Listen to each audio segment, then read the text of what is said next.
Vrai ou faux? Tous les ports HDMI sont identiques. C'est faux.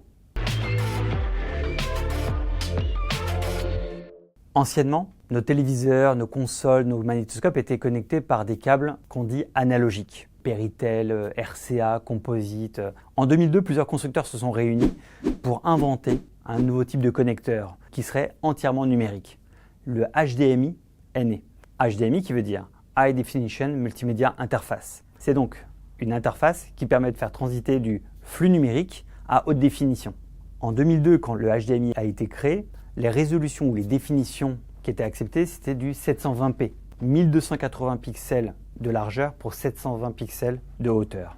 Aujourd'hui, on est capable de faire transiter du 8K, 8000 pixels de largeur pour 4000 de hauteur, à 120 images par seconde. On augmente de plus de 50 fois la quantité de pixels qui transitent d'un appareil à un autre.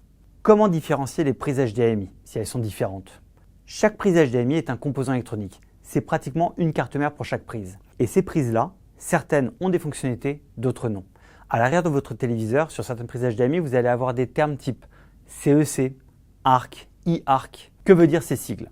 CEC par exemple, c'est un composant électronique qui vous permet de n'utiliser qu'une seule télécommande pour l'ensemble de vos appareils. L'HDMI vous permet de relier toute votre installation audio-vidéo ensemble grâce à un câble et à un type de connexion unique. Cette électronique-là va permettre aussi de diffuser d'autres types d'informations. Par exemple, le retour du son passe aussi par ces prises HDMI. Et vous avez des HDMI qu'on appelle ARC ou iARC. ARC, ça veut tout simplement dire canal de retour audio. C'est grâce à l'ARC que vous allez avoir du son sur une barre de son, par exemple, alors que votre source est une box. Et ça sera parfaitement synchronisé avec l'image. Donc vous allez pouvoir écouter du son sur votre téléviseur, mais aussi sur votre barre de son, en ayant comme source par exemple la box ou un lecteur Blu-ray. Tout ça connecté en HDMI. Si vous avez acheté une console de nouvelle génération, elle va certainement être estampillée HDMI 2.1. Ce sont des firmware, des mises à jour qui sont faites sur ces composants électroniques qui permettent d'avoir des performances bien plus hautes. Donc pour atteindre du 8K 120 images par seconde, il vous faut absolument un port HDMI 2.1. Et si jamais vous ne le voyez pas écrit ni sur votre emballage, ni dans les caractéristiques, c'est que certainement, elle n'est pas HDMI 2.1.